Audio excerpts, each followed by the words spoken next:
क्या आपने कभी सोचा है कि एक नौजवान जो ऐसे मुआशरे में पला बढ़ा हो जहां हर तरफ बुत परस्ती का शौर हो, वो सच की तलाश में कैसे खड़ा हो जाता है? कैसे एक दिल जो हक की रोशनी से रोशन हो जाए पूरी दुनिया के अंधेरों को चैलेंज कर देता है।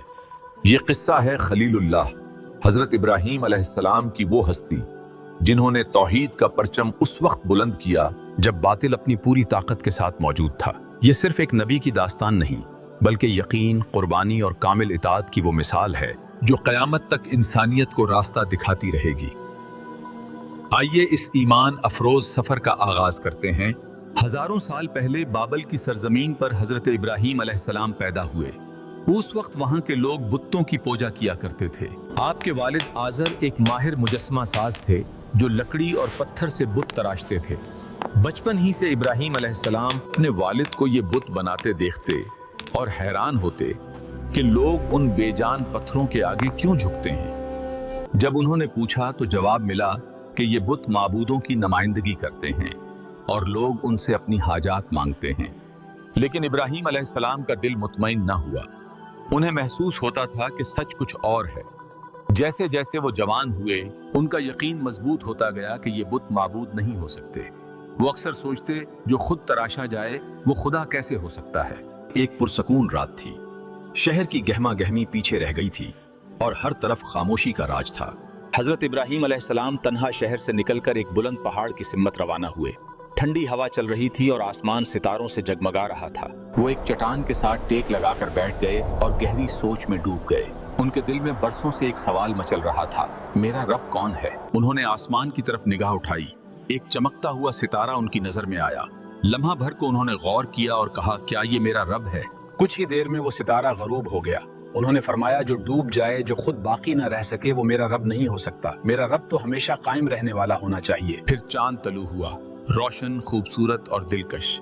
उन्होंने उसकी तरफ देखा और सोचा, ये तो सितारे से बड़ा और ज्यादा रोशन है। मगर जब वो भी ढल गया तो उनके दिल ने गवाही दी कि ये भी रब नहीं हो सकता। अगर मेरा रब यही होता तो कभी जवाल का शिकार ना होता। सुबह हुई तो सूरज अपनी पूरी आबोताब के साथ नमूदार हुआ। रोशनी फैल गई, हर तरफ चमक छा गई। उन्होंने कहा, ये सबसे बड़ा है, शायद यही रब हो। लेकिन जब सूरज भी गुरूब हो गया तो हकीकत पूरी तरह आश्कार हो गई। उन्होंने पुकार कर कहा, मैं उन सब से बेजार हूं जिन्हें तुम शरीक ठहराते हो। मैंने अपना रुख इस जात की तरफ कर लिया है जिसने आसमानों और जमीन को पैदा किया। वही मेरा रब है। दिल यकीन से भर गया।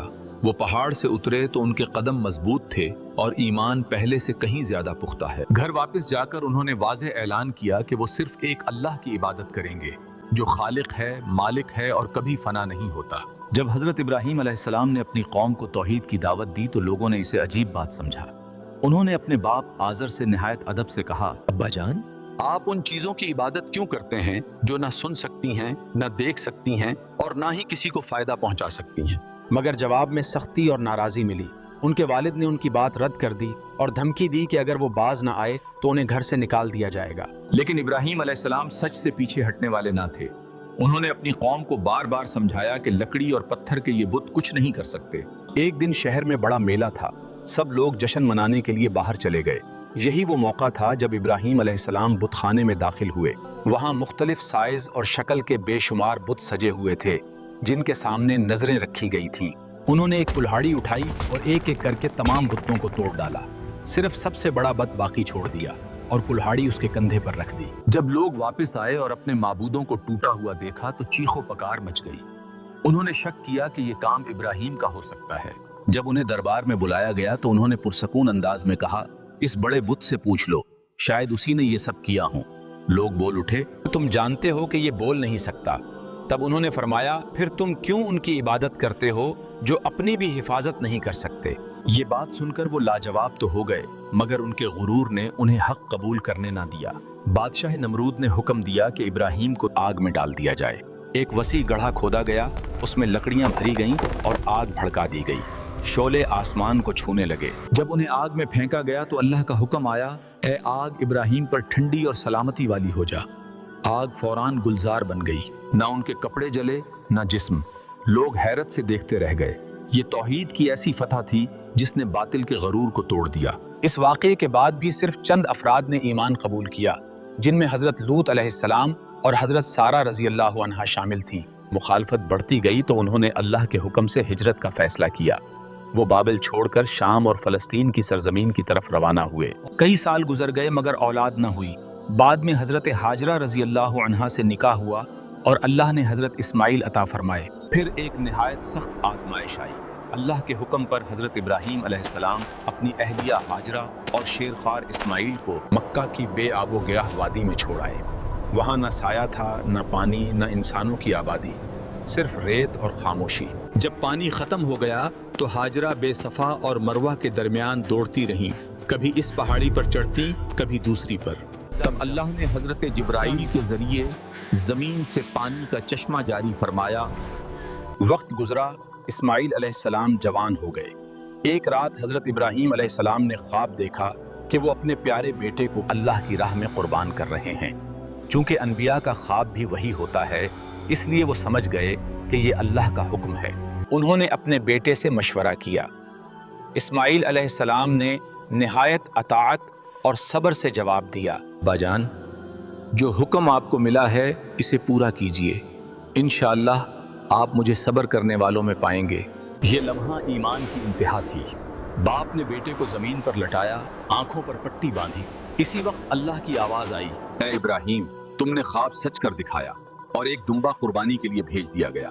یوں قیامت تک کے لیے قربانی کی سنت قائم ہو گئی۔ بعد ازاں اللہ نے حکم دیا کہ اس مقدس وادی میں ایک گھر تعمیر کیا جائے جو صرف اللہ کی عبادت کے لیے مخصوص ہو۔ حضرت ابراہیم اور حضرت اسماعیل نے مل کر بیت اللہ کی بنیادیں اٹھائیں۔ وہ پتھر رکھتے جاتے اور دعا کرتے جاتے، اے ہمارے رب، ہم سے یہ خدمت قبول فرما، بے شک تو سننے اور جاننے والا ہے۔